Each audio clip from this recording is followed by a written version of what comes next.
So for this video, I am going off script, off the dome, no teleprompter, freestyle, because ladies and gentlemen, we found them. We finally found the modern audience. All 87 of them, or 200 of them, all of them are playing Dustborn. Yes, ladies and gentlemen, they finally succeeded at what they were trying to do. They finally created the modern audience. After billions upon billions spent, I tell you, financed by trillion-dollar companies through ESG scores and bridge scores, etc. Yes, they finally managed to create what they were trying to create all along, the modern audience. And all 87 to 200 of them are playing Dustborn. What an achievement. Seriously, I am happy for all these companies, all of them. They finally did what they were trying to do. The modern audience, ladies and gentlemen, can be found playing Dustborn right now. Wow. And it speaks volumes to the level of gaslighting gamers have gone through over the years. And not just gamers, the broader entertainment landscape. Because for some reason, some people thought that some of these ideas that you see in games like Dustborn were going to be popular. But at the same time, they intuitively knew that they won't be as popular as they believe themselves or as they believe the ideas to be. So like parasites, they lash these ideas onto popular IPs, Spider-Man, etc., etc., Assassin's Creed, you name it. They forced the DEI into these games and into series and into movies. That's what they were doing. Netflix was notoriously known for that, is notoriously known for that. It's probably still doing it till this day. But that just shows you that this is the level of gaslighting we have all gone through. Because when these ideas are allowed to just stand on their own, you give them their own IP, you say, okay, we're going to create a game called Dustborn and it will be DEI the game for the modern audience, by the modern audience. 200 players, that's all it can achieve. 200 players. Which means that all those billions that were plowed into this, that we have gone through with modern gaming, all those billions, it was just basically gaslighting money. That's what that money was spent on, gaslighting people. And I can remember a time there were a few articles coming out saying, oh no, this stuff is organic, it's not being forced or shoved down people's throats or put in people's faces. No, it's completely organic. Okay, well, there's Dustborn. There is the organic manifestation of what happens when you plow these ideas into a game and you say, let these ideas stand on their own. You get a player count of about 87 players right now. Wow. And the next thing I have to think about is, okay, how do these companies move forward? How do they survive going forward? Sweet Baby Inc., Hit Detection, all these narrative consultation companies. What's next?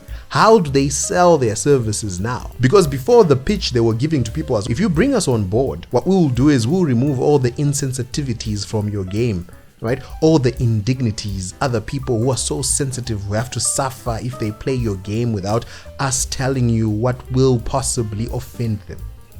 Right? That was their pitch. And if you do that, if you bring us through the door, then your game will sell more because now it will appeal to a broader audience, a more wider audience. Oh, really? That's what you are pitching? Is that what you are going to do? Okay, well, Dustborn. There you go, 87 players, 200 players. What do you say to that? Concord. What's going on there? Forspoken. The list goes on and on and on. It is now beyond me how these companies will survive going forward. And I said this in my previous video.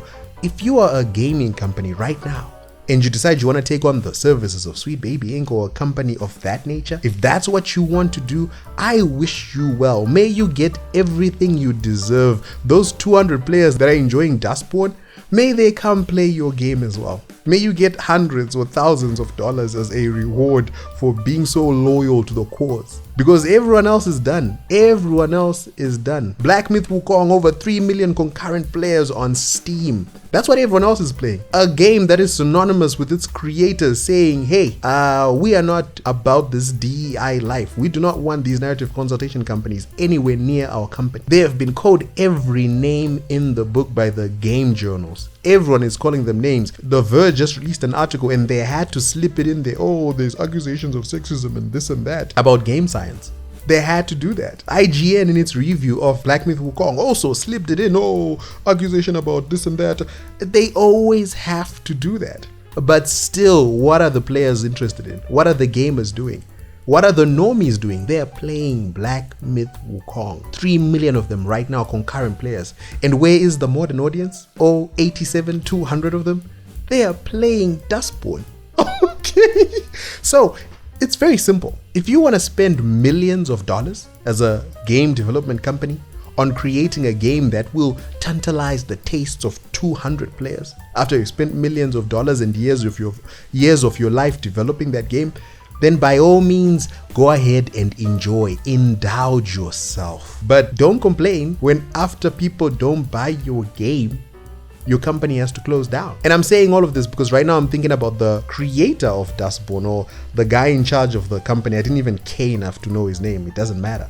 It doesn't matter. His game only has 200 players. It doesn't matter. But that guy is in an interview with the BBC and he just did an interview and he says, oh no one forced us to make this game. We made it of our own volition. Okay, good. I'm happy for you, mate. You've done it. Well done. Enjoy the fruits of your labor. You have finally tapped into the modern audience. You have accessed the modern audience. The modern audience is proud. Oh, 87 of them that are playing your game. They appreciate your efforts. I hope you can sustain your studio with the cells of the modern audience. I really do. And this is something everyone has been able to see for the longest time. Movies, how many movies have tanked over and over again? Games tanking, studios closing. Paramount Pictures or Paramount TV just got sold, just closed. It's done because they were doing all kinds of things with Halo and Star Trek. And for me, as I'm closing off this video, I just think to myself, the level of gaslighting that went into perpetuating this notion, this world that we live in now, like they really spent billions of dollars trying to convince everyone that these ideas that are now personified in the game Dustborn are popular. And they never were, and they never have been, and they never will be. So in order to convince the 200 or 87 players that will now willingly go and buy Dustborn, and even the creator of that game, in order to convince those people, you have to spend billions shoving those ideas down people's throats. And the best you can do at the end of that is a game with the concurrent player count of under 200 players. 87 players. Come on. The level of gaslighting is impressive. That is the thing that really gets me. But anyway, congratulations to Dustborn. I am happy. They finally created the modern audience. I made a video about this a long time ago called Creating the Modern Audience. And they finally achieved it. The modern audience does not exist. Everyone has been saying that for years. It does not exist. They were trying to create the modern audience. And they finally created the modern audience. It's playing Dustborn right now.